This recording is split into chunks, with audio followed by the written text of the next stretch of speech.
Hey everyone, today I'm going to talk about how to use a garlic press. So if you're familiar with these, it's a really sort of convenient kitchen gadget. And I'm not a huge kitchen gadget person. I tend to typically just prefer using a chef's knife, but the garlic press is actually a pretty valuable tool, not only because it's great for garlic, but there's actually a whole bunch of other things you can actually use the garlic press for.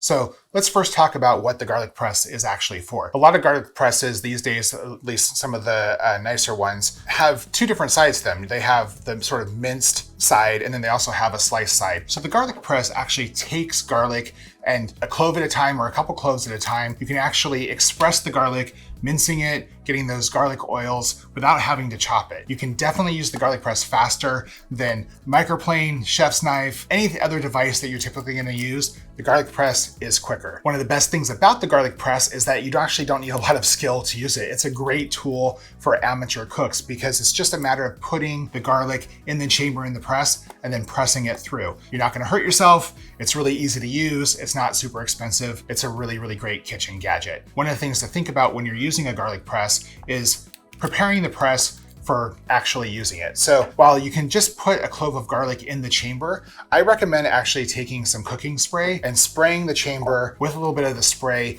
before you actually add and then press the garlic. By doing so, it just makes the garlic peels that are left over after you press it easy to dislodge. Without it, it takes a little bit of poking around with a fork or a knife to kind of get those leftover garlic peels out of there. So I recommend spraying the chamber with a little bit of cooking spray beforehand. Once you've sprayed the chamber of the garlic press, you can add in a clove or two. It really kind of comes down to how much muscle and hand grip you have on the garlic press, but you can definitely press them through. You don't have to peel the garlic beforehand, which is another great thing about the garlic press. It actually will just push the clove through, leaving the peel behind. When you're done with it, if you've sprayed it with the cooking spray, you can easily dislodge any leftover peels using a fork or a knife or even your finger from the garlic press. And most garlic presses these days are actually dishwasher safe, so you can just pop it in the dishwasher from there. You can use the garlic press to even quickly chop ginger or shallots.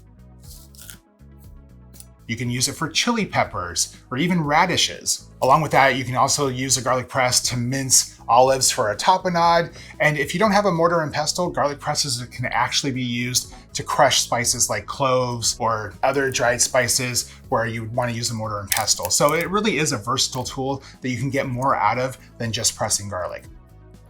I hope this was helpful. If you like this video, give me a thumbs up. If there's something you want to see, drop a comment down below. And hey, if you like to cook like I do, I release new videos every single week. See you next time.